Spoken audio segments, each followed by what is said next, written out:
Sarve atra sukhinas santu, sarve santu niramaya, sarve bhadrani pashyantu, ma kaschid dukkha bhag bhavet.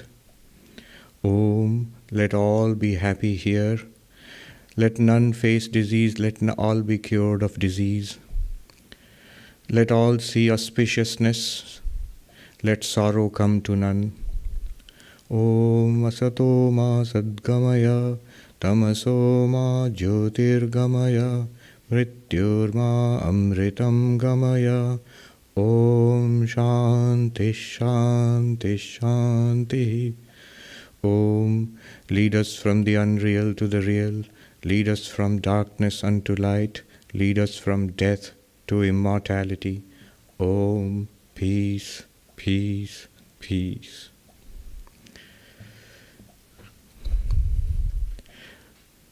Good morning, everybody. Our little audience gathered here and the much larger virtual audience. So, I know that we are living in dark times, especially for those who are watching this from India. Because of the pandemic, there's so much suffering and disease and death. What is the role of spirituality and philosophy at a time like this? I think for those who are seriously interested in Vedanta, this is the time. This is the time when these questions become most important.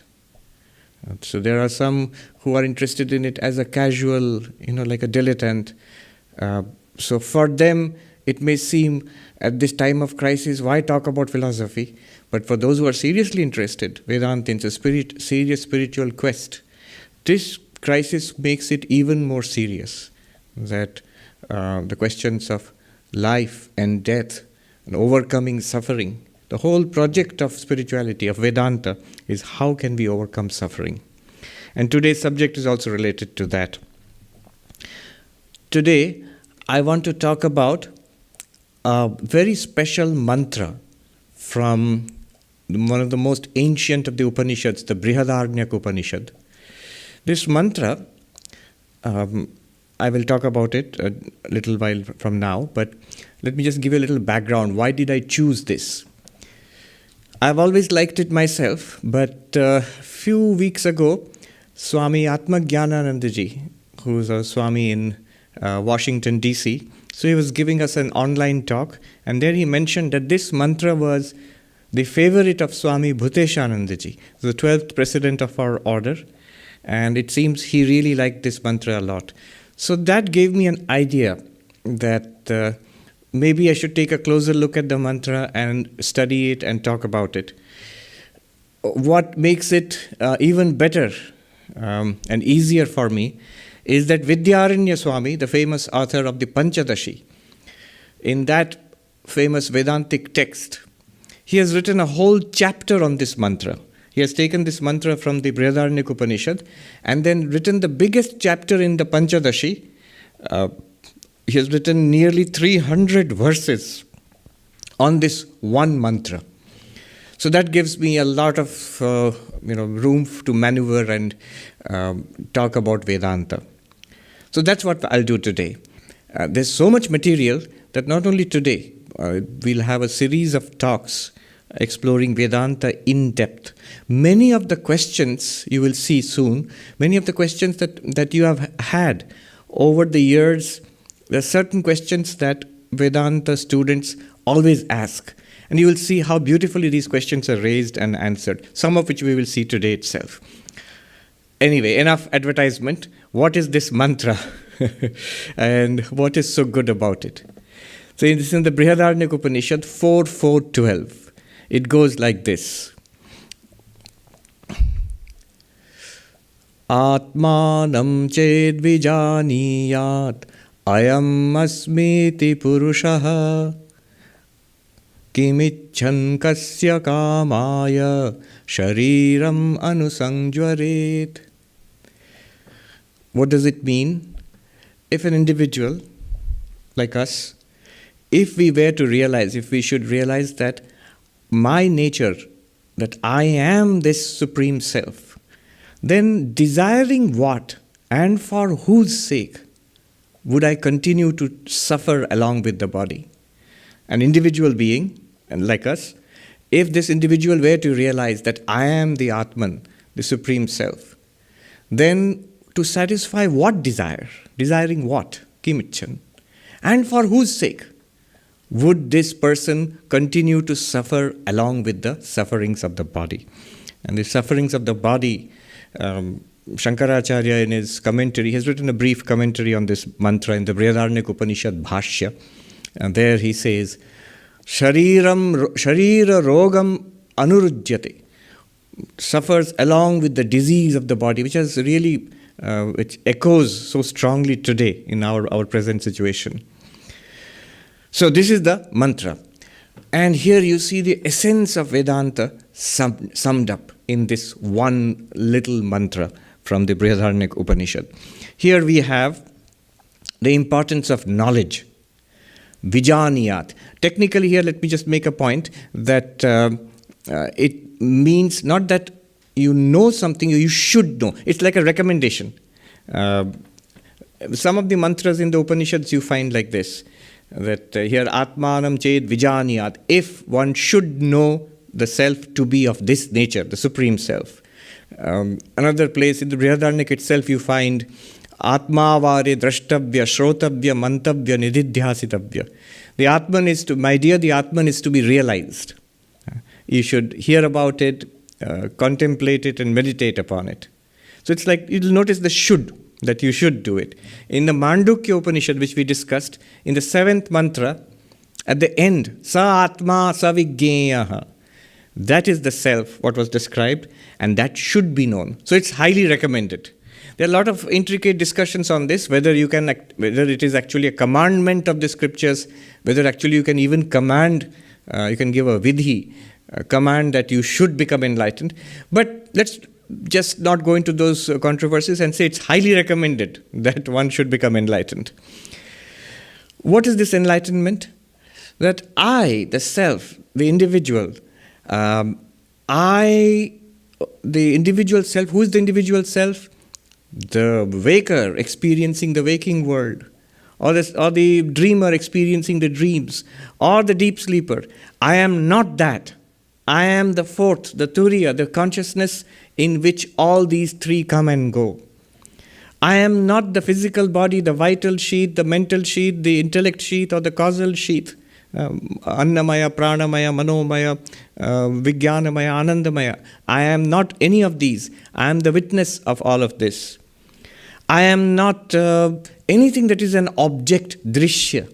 I am the drashta. So this is the realization they're talking about. Atmanam ched vijaniyat, ayam asmi. This is what I am. If one should have this realization, if one gets this realization, then one will go beyond desire and will go beyond suffering. Shankaracharya in his commentary, he says, this is like a Mahavakya. Swam para, my own self, is the Supreme Self. When you say in the Mahavakya, Tat Tvam Asi, that thou art. It is like, Aham Brahmasmi, I am Brahman. It's exactly that's what is being said here. That if you should realize yourself that you are Satchidananda, you are Brahman. And what is this? What are we supposed to realize? We thought we were this person, this individual, this body and mind. Shankaracharya in his commentary in the Brihadaranyaka Upanishad Bhashya, he says, no, I am Sarva Pratyaya Sakshi, Sarva Jiva Pratyaya Sakshi. That means in all living beings, all the experiences all living beings are having, I am that consciousness which lights up all of this, which illumines, which witnesses, which is the witness consciousness, which enables all beings everywhere to have their conscious experiences. He says, neti neti ityadi yuktaha, which is expressed in the Upanishads as not this, not this. Not this body. Whatever you can say, this body, not. This mind, not. This intellect, which is thinking about these things, not that. So is it nothing then? I am not whatever I thought I was, this body and mind. You are telling me that I am not this body and mind. So is there nothing? Is it a void? Is it nothing at all? Not that also. So it's not that what you can express as this, this objective body-mind complex, but it is not nihilistic either. That other than this, then one might feel then there is no such thing as the Atman. Not that also. Neti neti, expressed as not this, not this. And yasmat na anyo asti shrota, drashta, manta, vigyata, other than which, I am that, other than which there is no other one which hears, which sees, which thinks, which understands, which knows. So that means consciousness. I am that, other than which there is no hearer, thinker, knower. I am that which is common to all beings. In all living beings, I am that one constant common reality. So this is what I am to realize myself as, that I am this. I am eternal, nitya. Shankaracharya, just one phrase, nitya shuddha buddha mukta swabhavoham. I am eternal, nityo asmi. Shuddha asmi, I am pure. Pure in the sense of being beyond karma, not touched by karma. Buddha, I am in the sense of being consciousness. I am consciousness itself. Aham buddha asmi. So, Buddha, not buddhu. Buddhu means, in Hindi it means a fool. Buddha literally means the awakened. But here, Shankaracharya uses the word Buddha in the sense of consciousness. I am the nature of self-effulgent consciousness. If I am this, then the mantra says, Kim icchan kasya kamaya? Desiring what and for whom? So desiring what? There in the commentary Shankaracharya says, any object other than this self, of the nature of an effect, something which is produced. It could be money, it could be learning, it could be power, it could be relationships. Desiring what? And then he comments that such a self, when you're talking about this infinite consciousness, it does not need anything. So it would have no desires for anything at all. And second, he says, other than such a self, this infinite awareness, existence, consciousness, bliss, other than such a self, there is no other thing at all. So there is no other thing to desire. What appears as an other to me is an appearance. It's not really other than my real self. So there's nothing to be desired, and that there's nothing else that exists apart from this Supreme Self. And therefore, kasya kamaya, what will one desire if one realizes oneself as this? And for whom? There is no one, if there is someone other than the self, swatma vyatirikta, that means other than this Supreme Self, if there is some existence, then only one can desire. He is very evocative there in his commentary. He says, Mama idam syat, let this be mine. Putrasya idam, for my child, this is what I desire for my child. Bharyaya idam, for my wife I desire this thing. For myself this thing. For my child this thing. For my wife this thing. Who thinks like this? It is the one who sees difference. I am this individual being, and these are all separate beings, and there are things other than me which are to be desired, and therefore one is caught in the mesh of desires. But when you see yourself as one reality in all beings, what will you desire, and for whom will you desire? You do not see anybody as separate from yourself. Such a person, why should and how will such a person suffer along with the body? One is reminded of Sri Ramakrishna. Notice that it is not a denial or escapism. At the level of the body, there will be disease, there will be old age, there will be weakness, there will be slowing down and suffering. But since I am not it, since I am not limited by the body, I observe this. At the level of the body, I can say, yes, there is suffering. But I also have found this level.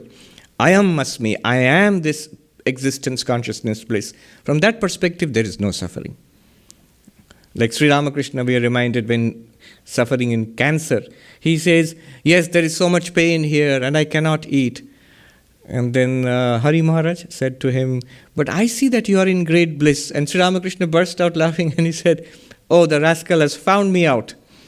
That means there is another level from which I can experience, I see that here is the body, here is the disease, here is the pain and the suffering, and yet I who experience all this, at my level as consciousness, there is no body, there is no disease, there is no suffering. From that perspective, this distinction becomes clear. So, this is the mantra.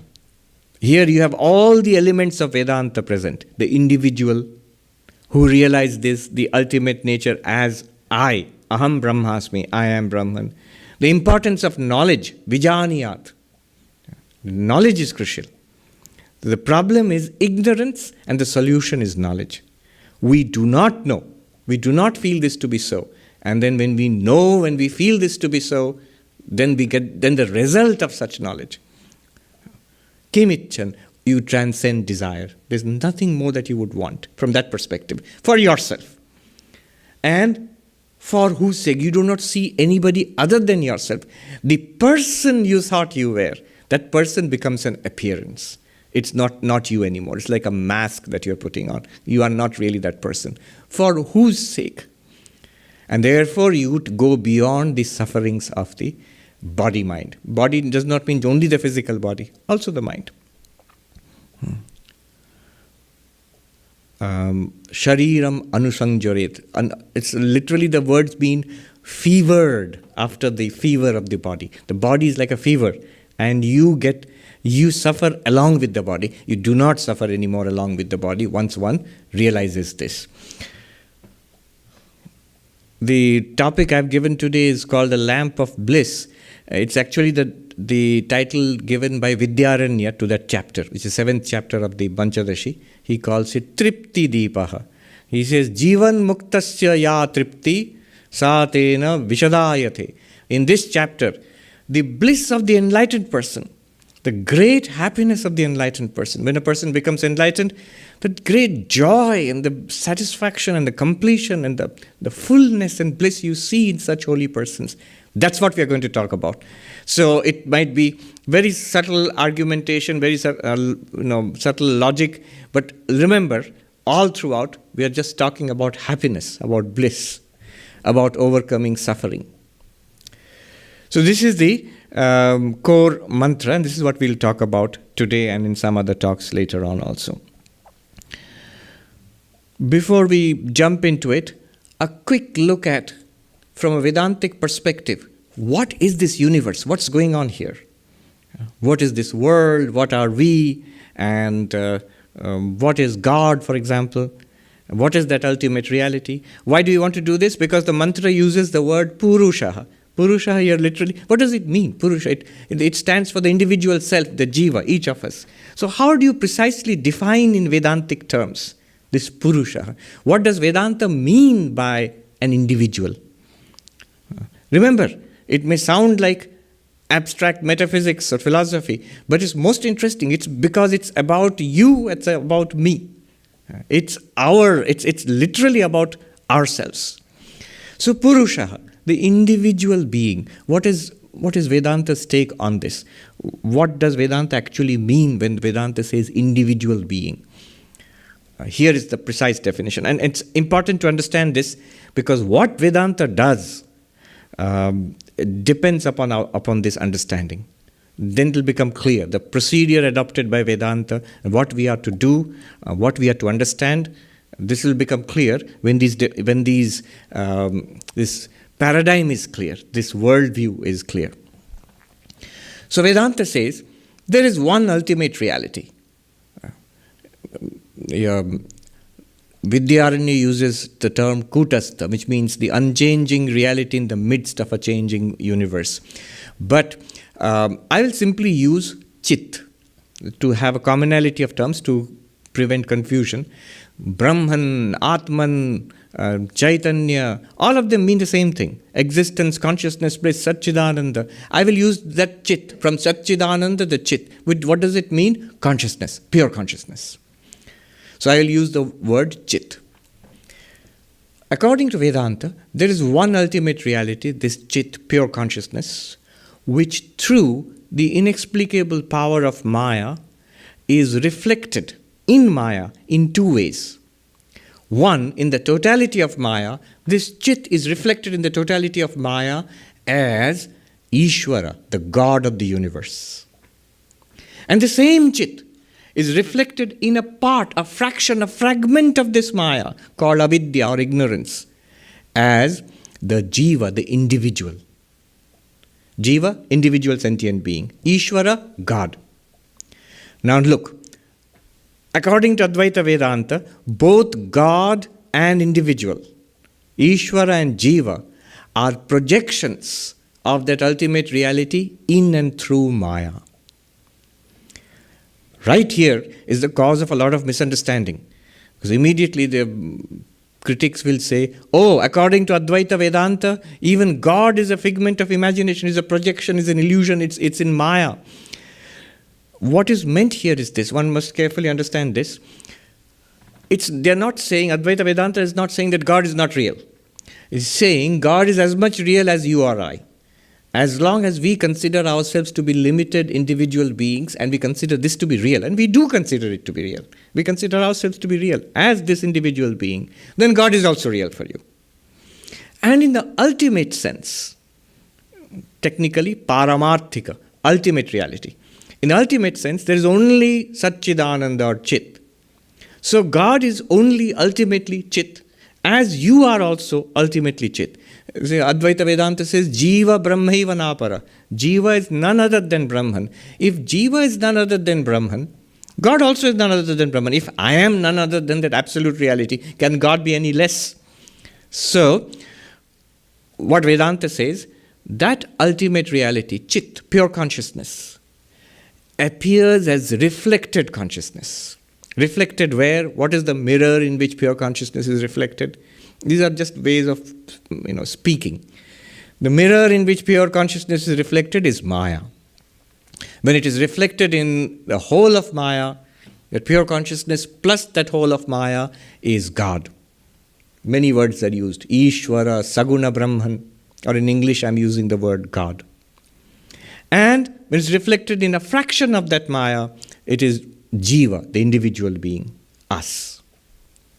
Alright, so now it is this Ishvara and Jiva. Remember, ultimate truth in Sanskrit, Paramarthika, Chit, pure consciousness. At the Vyavaharika level, transactional level, lower truth, relative truth, there is Maya, there is Ishvara, and there is Jiva. So, one must not ask the question that if there is that ultimate reality, Chit, and then you are saying now there is Maya also, then there are two. There is the pure consciousness and Maya. No, Maya lies on the side of relative truth, the lower truth. It is not a countably second reality apart from consciousness. As far as consciousness is concerned, it alone exists. It's like saying the clay through the name and form of a pot now gets the power of holding water.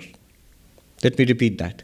The clay through the form of a pot and the name of a pot gets the power of holding water. Now it can hold water and milk. Now the clay is like that absolute reality, suppose. And the name and the form are like Maya. So through the name and form, the clay now appears as a pot. And it has some special capacities. Now is the name and the form something, a second reality apart from the clay? Are there two things, clay and name and form? Not at all. The name and the form are not substantial realities. They cannot exist without the clay. Similarly, Maya is not a second substantial reality apart from Chit or consciousness. So consciousness alone exists. But at our transactional relative level, that consciousness appears through Maya as Ishvara and Jiva, as God and the individual being. And this God and this individual beings, many, together, they are responsible for this universe. From the creation of the universe, from the initial projection through Maya, the 5 elements are created. Those who are attending the online Vedanta Sara classes, they know about this. The 5 elements are created. Space and air and water and fire and earth. And through the mixture of that, the 14 worlds are created. All of that is done by Ishvara, with the power of Maya. And these bodies are created by Ishvara. And these subtle bodies are created. And then Ishvara himself enters, is reflected in the subtle bodies as the jiva. So, this consciousness reflected in Maya, Ishvara, consciousness reflected in a fragment of Maya is jiva. And this jiva, what this jiva does is this entire universe is a creation, joint venture of God and the human. So God creates this physical universe and the subtle universe. We create a mess. And somebody said, Ishwar, in Hindi, Ishwar Srishti kisi ko dukh nahi deta hai. The creation of God does not give sorrow and suffering to anybody. It is we who create or generate suffering. Now that might seem strange. What do you mean? Isn't coronavirus the creation of God? So that is giving suffering to us. How can you say it does not give, the creation of God does not give suffering? Earthquakes and storms and global warming is our creation, so can't blame God for that. Coronavirus, so all of that is giving suffering, is it not? But remember, there is a test case. The enlightened ones, those jivas who have realized their identity as Brahman, I am Brahman, I am Chit, the pure consciousness, they do not suffer. They live in the same creation.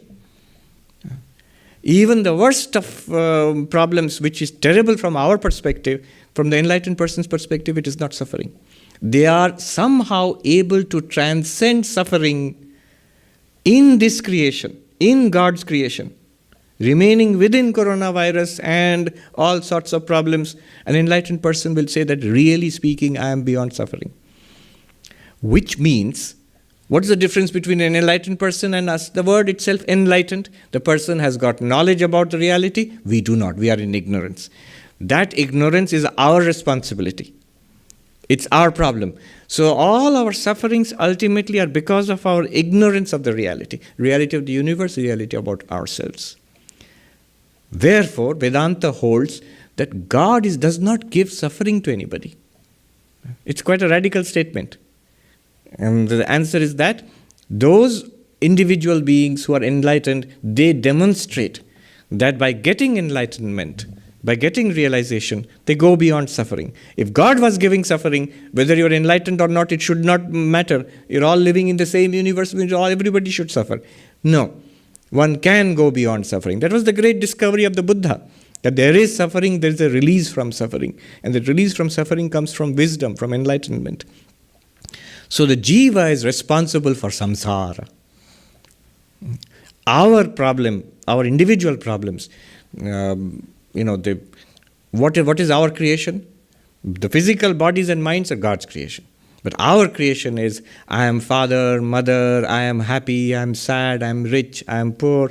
All these identification, body-based identifications, which lead to suffering. This is our responsibility. So this is the world view. So why are we talking about this? This enables us to see what is meant by Purushaha in the word, in that mantra, Ayam Asmi iti Purushaha. What is Vedanta's conception of an individual being, the individual seeker? It is this.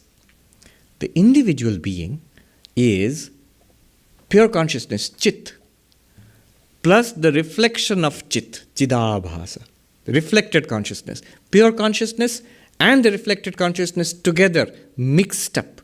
It's a peculiar mixture. This mixture is called Purusha. Pure consciousness and reflected consciousness. Let me give an example. It will make it clear. Suppose I look at my face in the mirror. I'm looking at my face in the mirror. So there is my real face. There is a reflecting surface, a mirror, and there is a reflected face. So suppose I am under some kind of delusion. I forget this real face. And I think I am that one, there. That reflected face, that is who I am. I don't even know it's a reflected face. I think I am that. So this peculiar combination, this mixture, this confusion, real face, mirror, and the reflected face in the mirror, together is what we are calling the Purusha. This is our condition right now. According to Vedanta, this one must become familiar with this kind of a worldview. What Vedanta says is, we are pure consciousness. Right now, Aham Brahmasmi, I am Brahman, that thou art. Right now, you are that. but you don't know, you have no inkling of this pure consciousness. What are we like? We are like the person who is aware only of the mirror and the reflected face in the mirror and have completely forgotten the real face. We are like that. Real face is there. How do you know real face is there? If the reflected face is there, real face must also be there. But we have forgotten about it somehow. Imagine such a strange situation has happened. This is our nature. Purusha is that reflected consciousness along with the real consciousness, the pure consciousness in the back. Chit and Chidabhasa. Primarily the Chidabhasa. What does the word Chidabhasa mean? It means reflected consciousness. So the Purusha, precisely speaking, is that reflected consciousness, keeping the real consciousness, the pure consciousness, Chit, in the background. Reflected, the moment you say reflected consciousness, there must be a reflector. So it also includes secondarily the ignorance, avidya, and the mind in which consciousness is reflected. What I'm talking about, pure consciousness and reflected consciousness. Chit, Chidabhasa. What are the differences? It's important to see the differences, then we can be clear about it. The reflected consciousness is continuously changing. The pure consciousness, Chit, is unchanging. That's why Vidyaranya calls it Kutastha, the unchanging one. The reflected consciousness is continuously changing. It's like the reflecting medium. When the moon is reflected in the water, you see the moon in the water, but as the water goes into waves and it shakes, the reflection also shakes and trembles. The moon you see reflected in the water, maybe a lake or a well. As the water in the lake, it goes through waves or it trembles, you will see the reflected moon also trembling. Similarly, the consciousness that we feel in the mind right now, what is this reflected consciousness? It's entirely within everybody's experience. The awareness that each of us is feeling right now.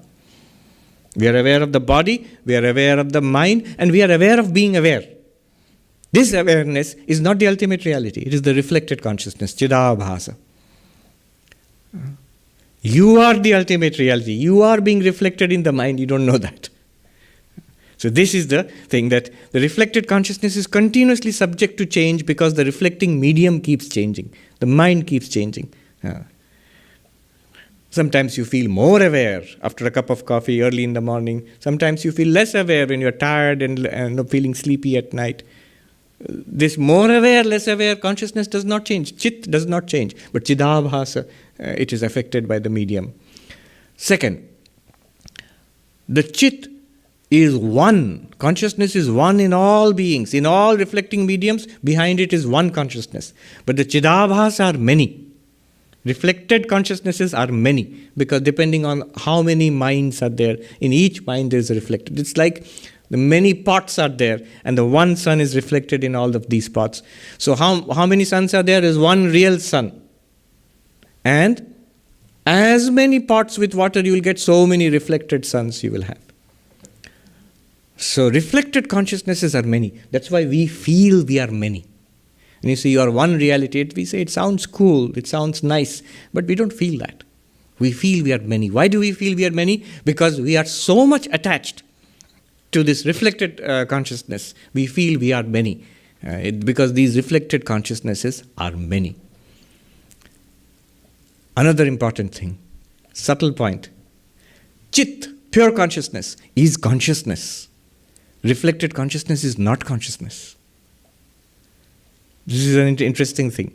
Reflected consciousness looks like, behaves like, works like consciousness, but it's not consciousness. It's like the light of the sun is reflected from the moon, and it lights up the earth at night. So the moonlight works just like light. It is the light of the sun. The sun is the luminous body. The moon is not a luminous body. So the reflected consciousness that you see in the mind is not a luminous body. There is no real consciousness there. Whatever is there is because of you, the pure consciousness. The reflected consciousness belongs to the reflecting medium. It is not. It is not a reality. It is not consciousness like the original consciousness, Chit. Chit is asanga. Pure consciousness is not attached to anything. It is continuously free. The Chidabhasa is always stuck to the mind, to the reflecting medium. It's easy to understand if you think about the example again. I am the original, the real face, and then there is the reflected face in the mirror. The real face is free of the mirror. It's not attached to the mirror. I can be with a mirror, I can be without a mirror, the face is still there. But the reflected face is completely attached to the mirror. It cannot exist without the mirror. It is in fact a property of the mirror which generates that reflection because of the presence of the real face. So just like that, pure consciousness, chit, is asanga, non-attached. It's not attached to mind, to thoughts, to perceptions, to bodies, to any of the events which come and go in this universe. But the reflected consciousness is very much attached. It depends on the mind in which the consciousness is reflected. And finally, the greatest of all differences, pure consciousness, chit, is real. Reflected consciousness, chidabhasa, is false. Pure consciousness, chit, satyam. Reflected consciousness, chidabhasa, mithya. The mind itself is a projection, part of the projected universe. And therefore the reflection in the mind is also a part of that projected universe. It's not a reality, not a second reality apart from chit. These are the differences to keep in mind. You, the pure consciousness, you are unattached to body, mind, or anything which appears to you. But the reflected consciousness is attached. You are consciousness itself. Reflected consciousness only borrows your properties. It is not conscious in itself. You are unchanging. Reflected consciousness is continuously changing along with the reflecting medium. And you are real. The reflected consciousness is false. So this is the difference.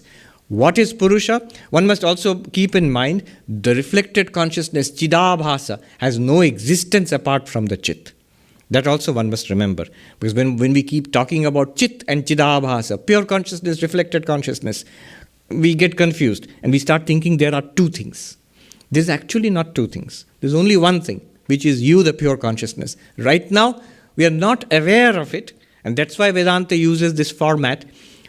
It starts with what you are aware of.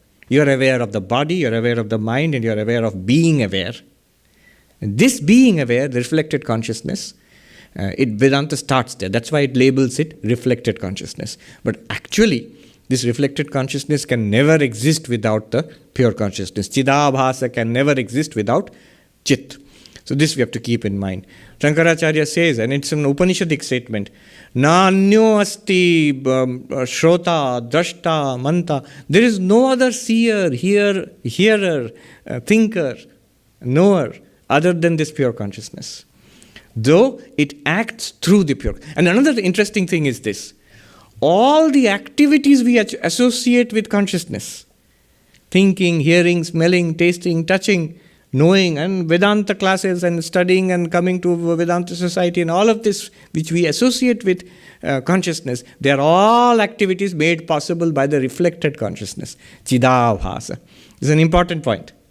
It is the reflected consciousness in the mind which illumines the activities of the mind and the sense organ and the body. And then we can say, I am walking, I am speaking, I see, I hear, I think, I remember, I desire, I study Vedanta, I know I am Brahman. All of this is because of that reflected consciousness. Pure consciousness in itself is ultimately not a seer or a hearer or a thinker. All this is possible only with the mind and the sense organs. It's not so difficult to understand. I mean, I, the person, I cannot fly by myself. But if I'm a pilot and I can fly a plane, yes, with the plane and with my skills as a pilot, I can fly. But as a person, I don't fly. Pure consciousness by itself does not do anything. But reflected in the body and mind, which are all its projections, it can do many things. So what? What comes of all of this? Here is what Vedanta does actually. It says that As long as we emphasize and we are confused about our real nature and we emphasize the reflected consciousness, you're trapped in samsara. Brahma, yada brahmangsha avalambate, Vidyaranya Swami says. As long as you emphasize that erroneous identification with the reflected consciousness, with chidabhasa, tada aham samsari. As long as I emphasize that I am this awareness in this body and mind, that's it. Then I am a father, a mother, a husband, a wife, a boss, an employee. I am rich, I am poor, because these are all connected with individuality. I am knowledgeable, I am ignorant, I am old, I am young. Old and young, body. Knowledgeable and ignorant, intellect. Father, mother, husband, wife, teacher, student, relationships. All of these relate to the reflected consciousness. And as long as we are not clear that we are not it, we identify totally with the reflected consciousness and all its relationships and activities. And this is called samsara. Then there are things to be desired. As long as I'm a little body, I desire. I don't want to be sick. I want to be healthy and free and protected from the coronavirus. I desire to be rich. I don't want to be poor. I desire to be learned. I don't want to be ignorant. All of this, I like this, I don't like this, these preferences, all of this are because of the reflected consciousness. Brahmangsha avalambate. As long as you put stress on, catch hold of, your support is the reflected consciousness, you are in trouble. You are in samsara. Just the opposite. What is Vedanta teaching us? Brahmamsha tiraskarat. Yada, this is Brahmamsha tiraskarat, yada chidatmaham. He says that when you, tiraskara means negate this identification with reflected consciousness, then only you see that I am the pure consciousness. Chidatma asango aham. I am of the nature of pure consciousness and completely unattached. I am this real face, completely unattached with the mirror or the reflected face. Let there be 1,000 mirrors like a barber shop and 1,000 reflected faces. It is nothing to me because I know I am this only. Not any of the mirrors, not any of the reflected faces. Similarly, when by negation of that reflected consciousness. What is this negation of the reflected consciousness? We have discussed this many times. How do you negate the reflected consciousness? Negate it means what? I am not that. I am the witness of that. You can try it right now. I feel aware. I feel this is the body, this is the thoughts and feelings, mind, and in this I am aware. Drop this. Just sit quietly. Drop the idea of an external world. No external world, no physical body, no mind also, no thoughts, no memories, no feelings, no ideas, no Vedanta, nothing. Drop that. And the idea of being aware, suppose you drop awareness itself also. You cannot. You will still be aware. You will be aware of the absence of everything.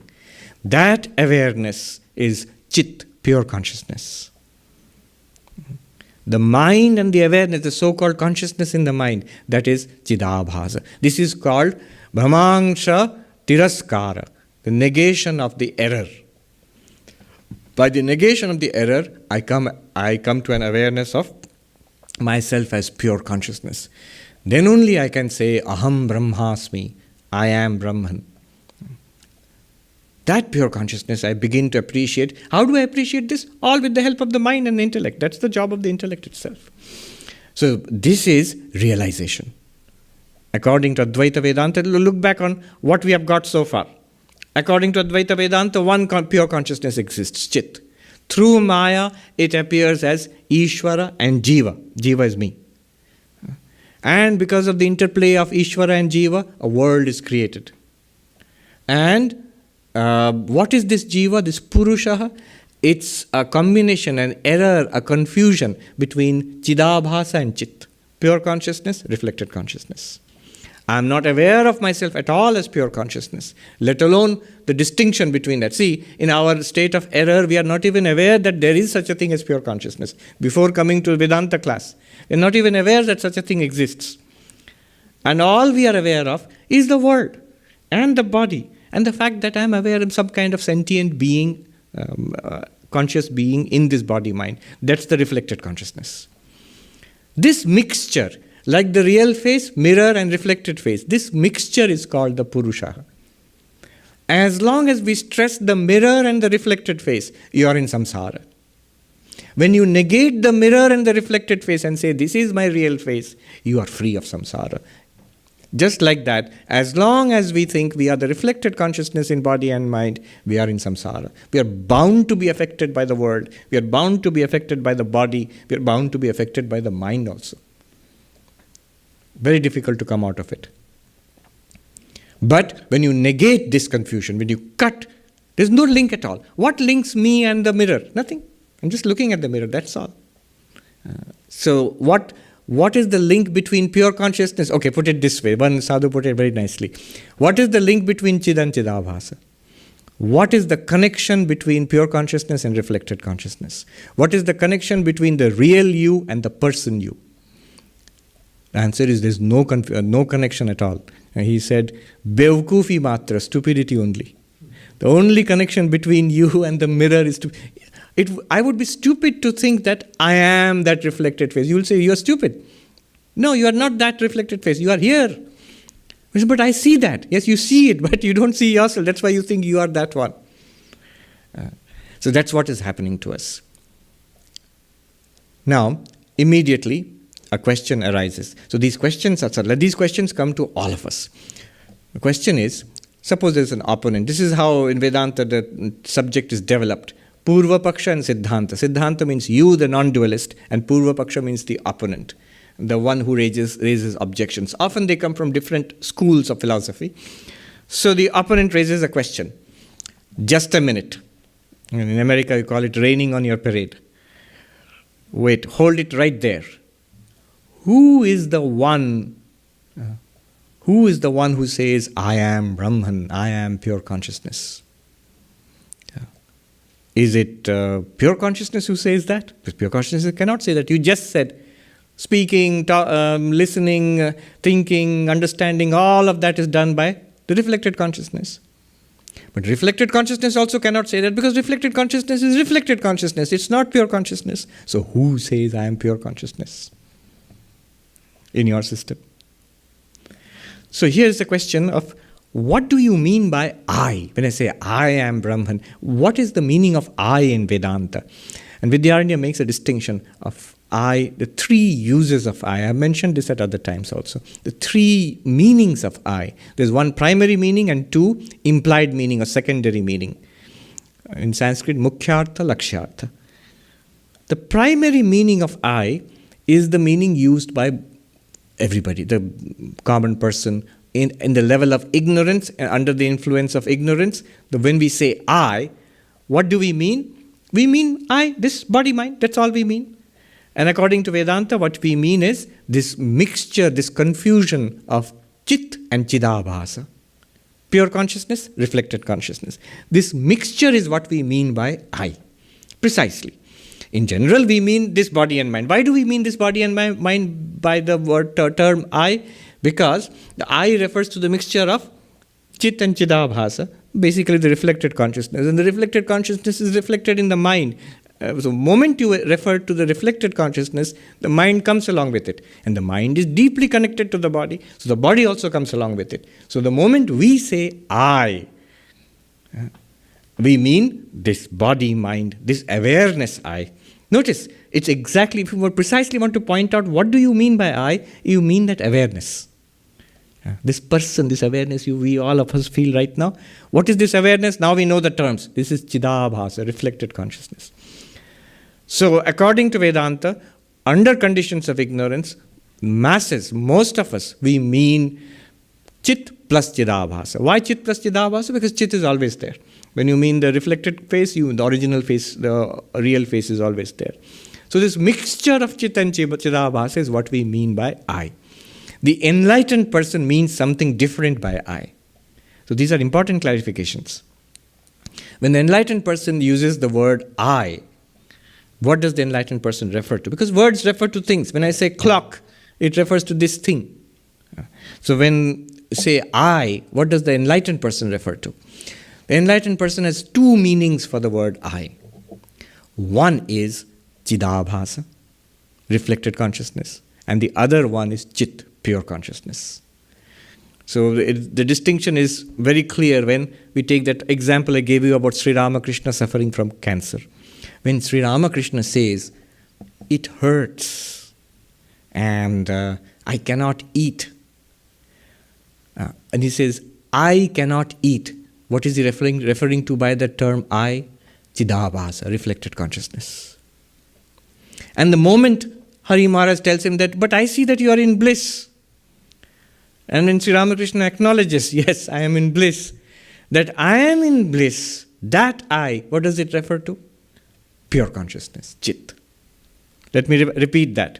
The enlightened person uses I in two senses. In order to deal with us, in order to live in this practical world, in order to play the role he is playing, because for the enlightened person, it's only a role. The enlightened person knows I am not this.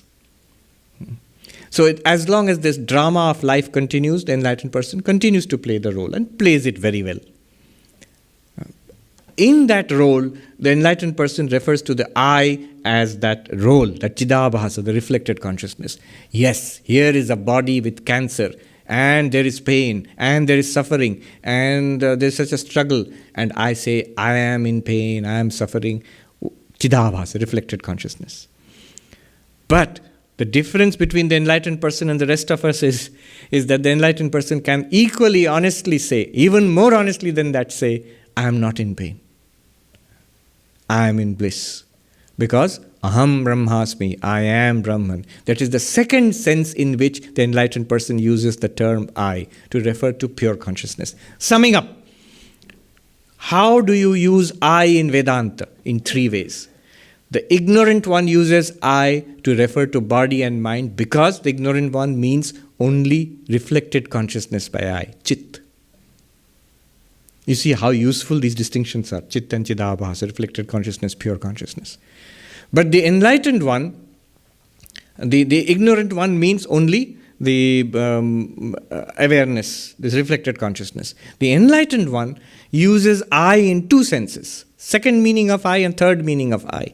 The second meaning is the enlightened one means reflected consciousness when he wants to deal with the rest of us and play the role in life.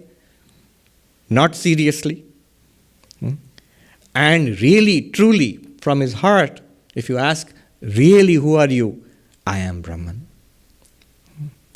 Pure consciousness. The I refers to Chit, pure consciousness. I refers to Chidabhasa, reflected consciousness. These are the second and third meanings. First meaning for the ignorant one. Second and third meanings for the enlightened one. The enlightened one sees the distinction between reflected consciousness and real and pure consciousness. We do not. That's the difference. The opponent won't give up so easily. The opponent says, you have not answered my question. Who is it that says, I am Brahman? Only one who can say is reflected consciousness. But reflected consciousness is not pure consciousness. How can the reflected consciousness say, I am pure consciousness? And pure consciousness cannot say, I am pure consciousness, because pure consciousness cannot say anything. Pure consciousness is pure consciousness. And this is a big question. Who realizes? Who is doing Vedanta? Who becomes enlightened? So this question goes very deep. It is asked in many forms. I have, throughout the last few years, so many ways. If I am Brahman, then whom am I worshipping? How can a non-dualist worship God? All these questions can be answered by these distinctions. See. So the opponent persists in asking the question, who is it that asks, how can the reflected consciousness say, I am pure consciousness? It's not true. Isn't it wrong to say such a thing by your own philosophy? And the answer is, there is no harm in this. Very subtle point. This is because the reflected consciousness is none other than the pure consciousness. Wait a minute. The opponent would say, didn't the whole of this exercise was to separate pure consciousness and reflected consciousness? The distinction between reflected consciousness and pure consciousness, this is what you wanted to teach. And now you have the chutzpah, the gall to say that they are not separate. The subtle point is this. Pure consciousness is indeed separate from reflected consciousness. But reflected consciousness is not separate from pure consciousness. What do you mean by that? Very easy. Real face is separate from the reflected face. But reflected face is not separate from real face. How? Real face can exist without the reflection. Take away the mirror. Is the face there or not? I cannot see it, but you can see. It's there. But take away the real face. Is the reflection there? No. The reflection does not exist without the reality. The reflection is nothing, ultimately, nothing but the reality. By the way, just a little aside. This nothing but pure consciousness, reflected consciousness is nothing but pure consciousness. This entire universe is nothing but consciousness. Yesterday in a class, Professor Arindam Chakravarti was saying that this famous Oxford philosopher, Gilbert Ryle, who wrote this book on the concept of mind, he used to say this reductionism. When you say that, consciousness is nothing but the brain. So that's reductionism. It's called a materialistic reductionism. All of what we see here is nothing but matter and energy. Reductionism.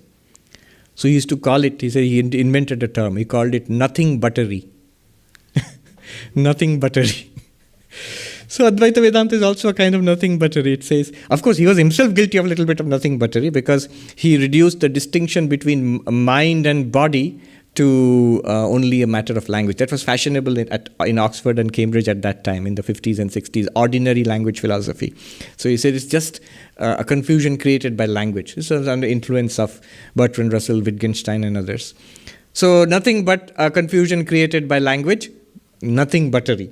But what Vidyaranya wants to say is, reflected consciousness is nothing but pure consciousness. Therefore, if reflected consciousness were to say, I am pure consciousness, not wrong. It's all right. It's like this. Who is saying that I am pure consciousness? Pure consciousness is saying I am pure consciousness using reflected consciousness. It's like this. When I say I am happy, notice closely, how am I saying it? The tongue is moving, the air is pumping from the lungs, the voice box is operating, and the mouth basically says, I am happy. Is the mouth happy? Is the tongue happy? Are the lungs happy? Is the voice box happy? No. Happiness is in the mind. And the mind is using the vocal apparatus to express its own happiness.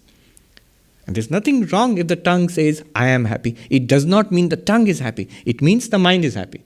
But the mind cannot speak. The mind speaks with the help of this vocal apparatus. Similarly, pure consciousness is alone the one which realizes I am pure consciousness using the reflected consciousness. So the opponent's question was, isn't it wrong for reflected consciousness can at the most say, there is a pure consciousness. See, these questions keep coming. Many people speak like this. My Atman, I have now understood. My Atman is all right. It is pure, Satchidananda. But I have many problems. What are you doing? You are talking like reflected consciousness. You're saying pure consciousness. My pure consciousness is fine, but I am having problems. Not my pure consciousness. You are the pure consciousness. Own up to that. That itself is enlightenment. The moment you step back from reflected consciousness into pure consciousness, that your real nature is pure consciousness, and see that reflected consciousness is only your reflection, which enables you to operate this body-mind system. And then in this body-mind system, you come to the realization, using the intellect, the reflected consciousness, it says, Aham Brahmasmi, I am Brahman. That's perfectly all right, nothing wrong with it. It's like the rope and the snake. Pure consciousness is like the rope, and the reflected consciousness is like the snake. It's an appearance. It's not real in itself. It's nothing buttery. It's nothing but pure consciousness. Pure consciousness is the only reality. Reflected consciousness is false. It's mithya. And the mithya, the false, cannot exist without the real. It is grounded in the real. Immediately the opponent says, but that leads to more problems. Next question is even more subtle. If you understand the question, the answers are interesting. The next question is, you just said that the reflected consciousness is false. The pure consciousness alone is true. Bodhopi mithya chet.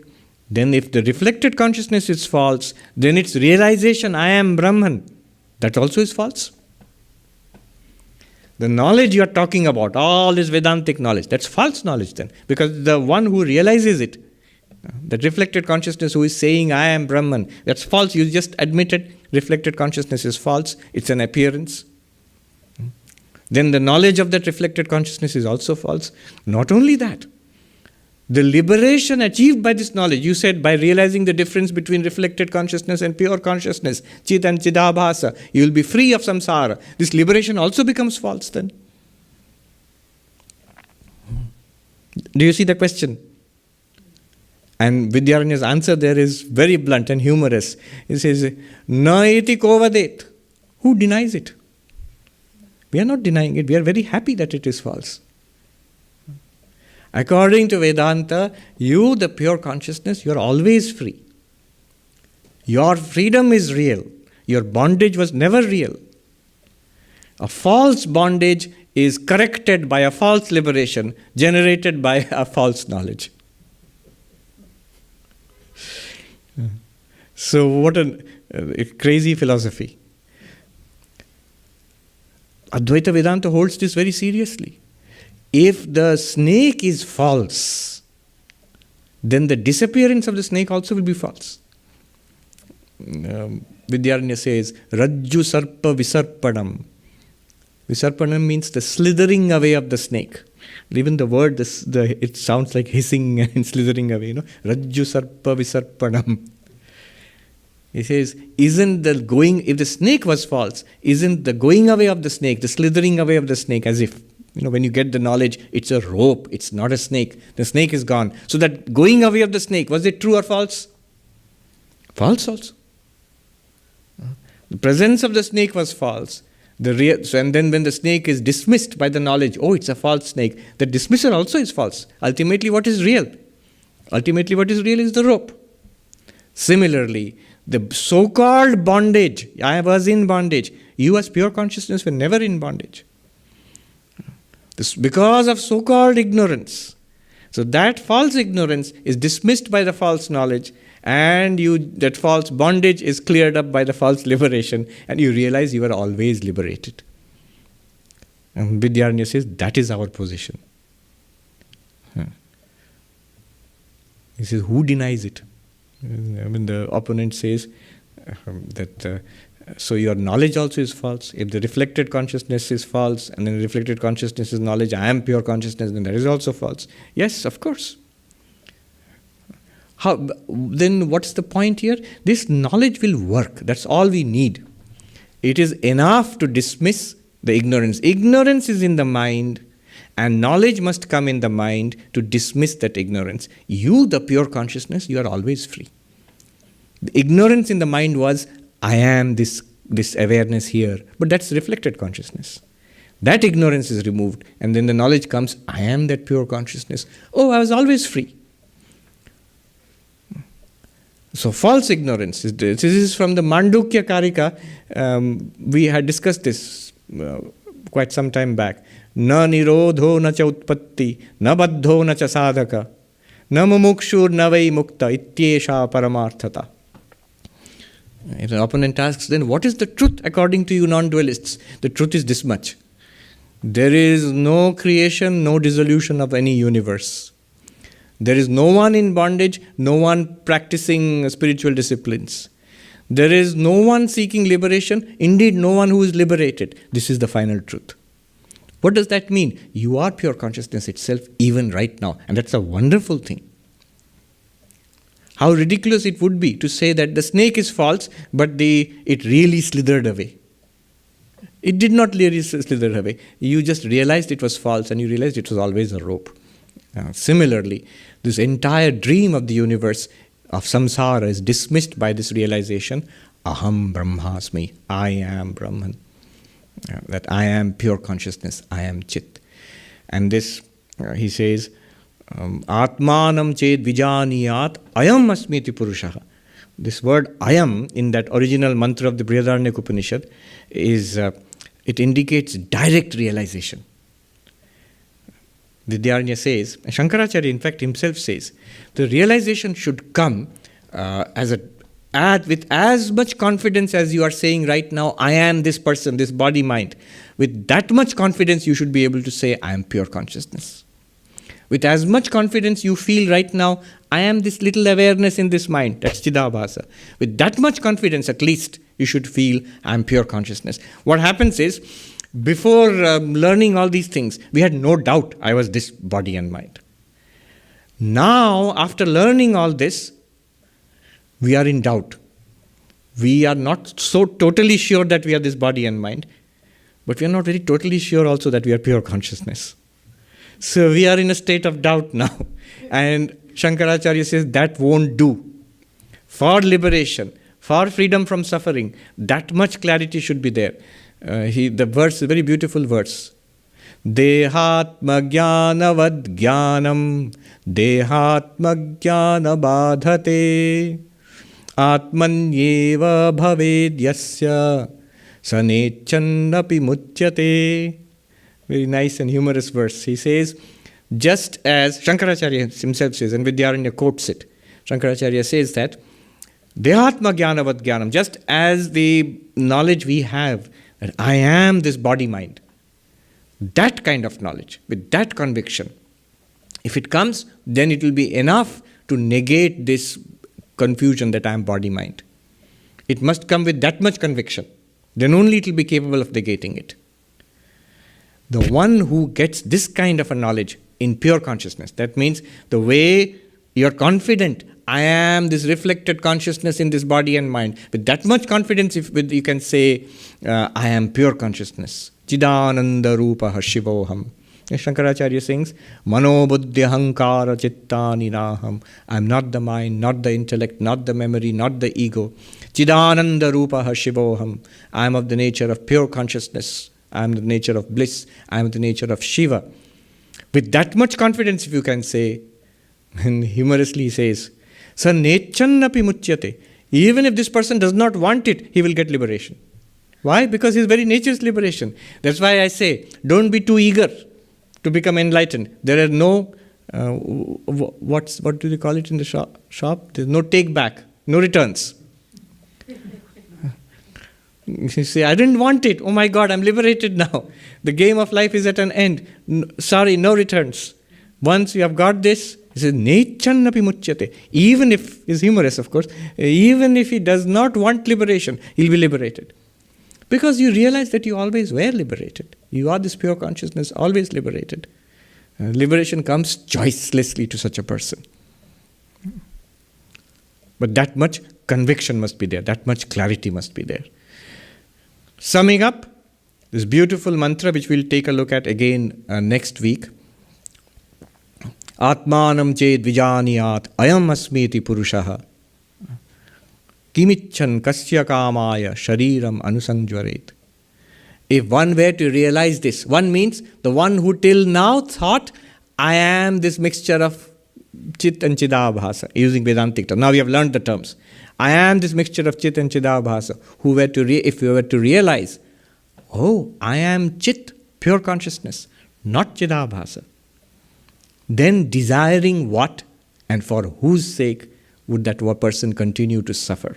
That person will be able to say like Sri Ramakrishna, yes, at the level of the body, there is suffering. But as Chit, as pure consciousness, I am in bliss. Jivan muktasya ya triptihi. The completion, the fullness, the perfect satisfaction, the perfect bliss of the enlightened, of the Jivan Mukta. What is samsari? I am Chidabhasa, reflected consciousness. What is Jivan Mukta? I am Chit, pure consciousness. That is the takeaway from today's talk.